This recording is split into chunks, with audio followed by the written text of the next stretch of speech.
जय शिवराय, जय भीम, जय लवजी। मुद्दा भारत का हे भिकारचोट चॅनल, त्याच्यावरनं ते श्यामगिरी आणि अनिल थत्ते हे दोन भिकारचोट स्वतःला पत्रकार समजतात। त्यांनी जेव्हा अदानी आणि अंबानींचा विषय निघाला तेव्हा नरेंद्र मोदी म्हणले की इतके वर्ष तुम्ही फक्त राहुल गांधी हे अदानी अंबानीच्या विरोधात बोलत होते, अचानक बंद कसे पडले बोलायचे, त्यांच्या विरोधात का बोलत नाही? मग त्यांना काय टेम्पोने पैसे गेले काय गेले असा त्यांचा विषय होता, त्यांनी तो मांडला। कारण आता त्यांना कळले की आता आपण पराजय हा आपला निश्चित आहे, तर तो कसा आहे काय हे त्यांनाही चांगलं कळलेलं आहे। कारण ही इलेक्शन 2024ची लोकसभेची ही माझ्या मायबाप जनतेने हातात घेतलेली आणि त्यांनी हे भिकारचोटांनी हा अनिल थत्ते हा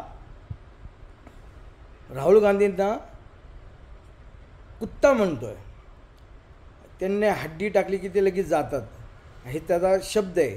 त्या भिकारचोटाला माझ्यासारखा एक सर्वसामान्य काँग्रेसचा सच्चा कार्यकर्ता, निष्ठावंत कार्यकर्ता त्याला आव्हान देतो की राजा तू फक्त आमच्या महाराष्ट्रात एंट्री कर, मग तुला तुझी लायकी आणि तुझी जागा आम्ही दाखवल्याशिवाय राहणार नाही। ज्या घराण्याने हे भारत स्वातंत्र्य झाल्यापासून आणि त्याच्या अगोदरपासून देशाला किती मदत केली, स्वतःचे घरदार विकलं त्यांनी, या सगळ्या गोष्टी केल्या, पण त्यांनी कधी शब्द काढला नाही। आणि तू त्यांना 1000, 500, 5000च्या हिशोबात बोलतो। अरे तू कुत्रा आहेस, तू नरेंद्र मोदी RSSचा BJP या पक्षाचा तू कुत्रा आहेस आणि तू त्यांना बोलतोस का? तुझी लायकी आहे का?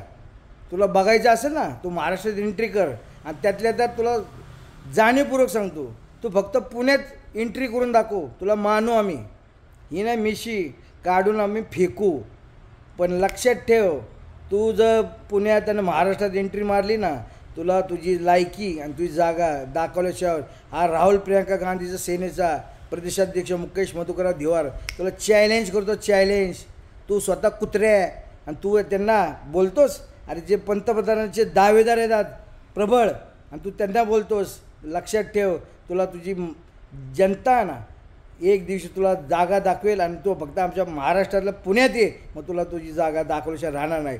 जय भीम, जय लवजी, जय महाराष्ट्र।